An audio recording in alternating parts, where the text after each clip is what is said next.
Now from the news team that's covering the Carolinas, this is Channel 9 Eyewitness News Saturday morning.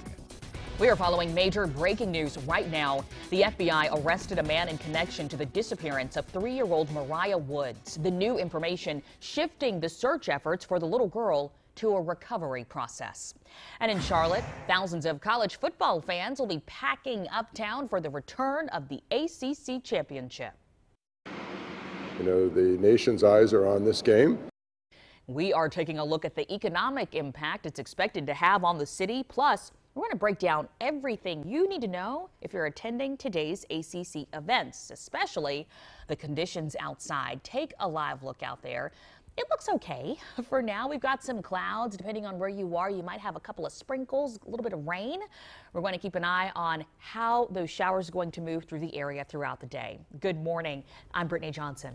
Meteorologist Keith Monday for Vicki Graff this morning. It's a little wet out there, but it's just really hit and miss. Okay. Yeah, we're not going to see a lot of rain today, and thankfully, it all falls this morning. Yeah, it should be moving along as we get ready for the big game tonight. So on Live Early Morning Doppler 9, we've had a few little showers in town, moving through Matthews, out of the Arboretum area of South Charlotte, heading down Highway 51. That's about it. No big rain in the city. The most concentrated activity is farther south as you head between Richburg and over to Lancaster there on Highway 9. So there's a few showers far south in Chester and Lancaster counties. Folks around Monroe may see this over the next hour, but generally speaking, it's just a gray start out there with a few light showers early. We're in the low 50s now, and we stay in the mid 50s today. Even though we dry out this afternoon, it does not warm up at all. When I come back in a few minutes, we'll talk about the timing on our future cast when this rain does move along and how much chill will be settling in for the big game tonight. Okay, this is how it's supposed to feel, but it's December. Yeah, we've gotten used to the warmth. Thank you, Keith. Turning back to that breaking news from overnight. After days of searching for 3-year-old Mariah Woods, the Onslow County Sheriff's Office and the FBI have made an arrest. Investigators took Earl Kimry into custody yesterday. He faces several charges this morning, including concealing a death, obstruction of justice, and felony larceny. He is being held in the Onslow County Detention Center under a $1 million bond. The FBI tells us Kimry lived in the home with the family.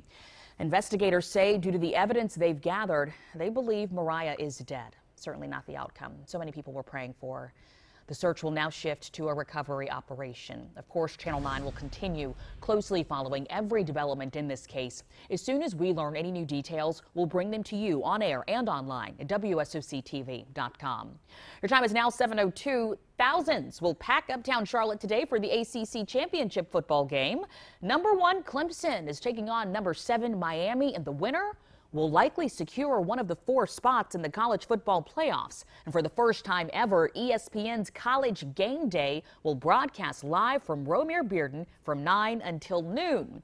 Today's game, it is sold out, which means a big boost for Charlotte's economy. In 2015, over 75,000 fans poured into the city for the game. Then we saw an economic impact of $32.4 million. Hotel occupancy soared to 85%. Last year, the game was held in Orlando due to North Carolina's infamous bathroom bill, House Bill 2. But the fans we spoke to are excited the game is back in the Queen City. It's done a great thing for the community, and I'm just happy that I'm a Miami fan and they actually made it. And I'm pretty sure that a lot of the businesses are happy as well. I bet it will be 70% Clemson in the stadium, so it's just like a home game. And playing at 8 o'clock at night on national TV. Can't get much better than that. With all of the extra people in Uptown, police say they are bringing in extra officers to make sure everyone is safe. And for those heading out to the events leading up to tonight's big game, Traffic Team 9's Mark Taylor has your alternate routes. Yeah, road closures started yesterday, but the events, of course, leading up to the big game tonight is going to close additional roads. So what we saw yesterday because of ACC Football Championship and Fan Fest is a stretch of Levine Avenue of the Arts between Church and Tryon closed, and then a stretch of Tryon between 4th and East Stonewall. We've got MLK between Church and College, and then today at 10:30, 3rd between Church and College will also close. That's going to last up until the early morning hours tonight. Now, if you want to reference these road closures, you can go to our website, WSOCTV.com, click on the traffic tab. And of course, you can catch all the action. Watch Clemson take on Miami right here on Channel 9. Kickoff is at 8 o'clock tonight. Happening today, thousands of people are expected to attend a prayer walk outside of this Southeast Charlotte Women's Health Clinic. The pro-life group Love Life Charlotte is planning the rally. The clinic has become a daily stage for protest over abortion. Charlotte City Council has asked the city manager to study possible buffer zones, banning parking on the street, and changes to the noise and sign ordinances outside of the clinic. Almost 2 weeks ago, we reported the pro-life group Cities for Life is suing the city, claiming it is restricting free speech by limiting which signs they can use. The CMPD told Channel 9 that it is aware of today's rally. Breaking overnight, the Senate passed a nearly $1.5 trillion Republican tax bill. The measure passed 51 to 49. No Democrats voted in favor of the legislation.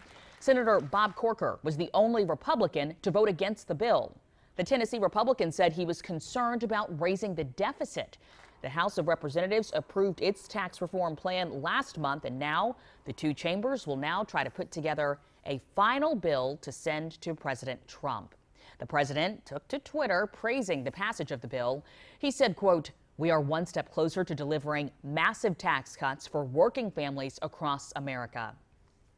There are mounting questions as the Russia investigation inches closer to the White House. This after Michael Flynn, President Trump's former national security advisor, pleaded guilty to lying to the FBI. The court filing released yesterday said Flynn lied about 2 meetings he had with the Russian ambassador in December of 2016. In his plea agreement, he agrees to fully cooperate in the special counsel's investigation and to testify before grand juries, trials, and proceedings if his testimony is deemed relevant. Eyewitness News reporter Stephanie Tinoco spoke to a Charlotte attorney who was on the Senate's Watergate committee and explains Flynn's guilty plea indicates he has valuable information. The developments are historic, but it affects the success of our country. President Trump's former security advisor, Michael Flynn, pleaded guilty to lying to the FBI. Flynn says he is fully cooperating with Robert Mueller's investigation surrounding possible Russian interference in the 2016 presidential election. Flynn says he is willing to testify that President Trump directed him to contact the Russians, initially on an unrelated matter. Again, the key is UNC Charlotte political science professor Eric Heberlake says this development may mean major consequences for key players in the White House. the way these processes typically work is they start with people relatively low in the totem pole and then get them to testify against people who are higher up. So what's different about Flynn is that we're already starting with a person who's pretty high up. It's like Watergate, and yet it's the updated version. And it's serious because it involves national security. Charlotte attorney David Erdman was on the Senate's Watergate committee during the Nixon presidency. That's a lot of similarity, in my mind, to what happened with Watergate. He says Flynn pleading guilty in this case is a big deal. That, to me, was a clear signal that he is providing information to the special prosecutor, Mr. Mueller, and that the information is important enough that Mueller was willing to limit Flynn's exposure to one charge. Stephanie Tinoco, Channel 9 Eyewitness News. Now, experts do say we are still in the early stages of this investigation, but they expect Flynn to receive a limited sentence from this guilty plea because of the key information he may be providing. The charge of lying to the FBI carries a maximum prison sentence of 5 years. Police in Charlotte are warning people, particularly women who live alone, to be careful after a string of home break-ins over the last year. Now, in some of these cases, the women were sexually assaulted. The latest was Thursday on Winbrook Way in North Charlotte. Police say a 63-year-old woman woke up to find a young man in her apartment. Police believe that it may be the same suspect who broke in and sexually assaulted her just 2 weeks ago. In another attack Wednesday, a man broke into an apartment in East Charlotte, robbed and sexually assaulted a woman in her bedroom. The police tell us they are looking into whether some of these attacks are connected. Your time is now 7:08. Officials in Hawaii testing an attack warning siren for the first time since the end of the Cold War. The alarm wailing across the state yesterday in the first monthly test of the system to warn residents in the event of a nuclear strike. Officials plan to investigate reports of glitches after residents in some areas say they did not hear Friday's test. if a missile was ever launched. Officials say people on the island would have less than 20 minutes to take shelter. These tests come after North Korea tested a new missile this week experts think could reach Washington. Officials across the world agree the new missile is a huge step forward for the North's nuclear weapons program. A memorial service will be held today for a Caldwell County student killed in a crash on his way to school this week. Just last night, the school honored 15-year-old Wesley Oliver during High Brighton High's biggest football game of the season against Shelby. Wesley was loved by all who knew him, and he will be greatly missed. Wesley died in an accident with a logging truck not far from school. I broke down. I was numb. I'm still numb to this day. It's hard to believe. Very, very hard to believe that something like that happened. During last night's game, you can see there each of the football players' helmets had Wesley's initials. Wesley's funeral will be held tomorrow. The Carolina Panthers enter a critical stretch of the season without one of their top defenders. Starting defensive end Charles Johnson has been suspended for 4 games for using performance-enhancing substances. He won't play again until the team's final regular season game against Atlanta. In a statement, Johnson accepted responsibility, saying that he took what he thought could help him recover from back surgery. American Airlines announced it has secured pilots for every flight around the Christmas holiday.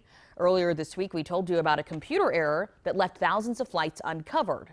Well, now the airline has reached an agreement with the pilots union to cover those flights.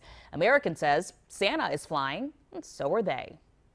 Your time is now 7:11. Let's get another live look outside. This is the view from our Speedway cam where now that it's lighter out there, you can really see the cloud cover, keeping it a little bit gray out there this morning. Let's get an update on this forecast from meteorologist Keith Monday. Yeah, there's not a lot to see out there to begin the day today. The view from the Lake Norman camera echoes that as well. Cloudy. We've had a few sprinkles from time to time, but actually the further north you travel, you're finding even less rain out there this morning. So it's mostly confined south of town. Not going to have a huge impact on your day, but for folks that live south of the city, maybe take some rain gear out there. We're 51 right now to those cloudy skies. Key thing today is that northeast wind. It's going to hold the temperatures down dramatically. We're not getting out of the 50s. Ahead in the next few minutes, we'll talk about the timing of our future cast when the light rain does move out. How much of a warm-up returns as we head to the end of our weekend. Hundreds of children in Charlotte hurt in crashes, and many of those injuries could have been prevented. At 7:45, the 2 common mistakes experts say parents make when strapping their children into car seats. A Charlotte man will get millions for spending more than 2 decades in prison for a crime he did not commit. So he came out alone into a very new, different world. At 7:30, how the city plans to pay $9.5 million.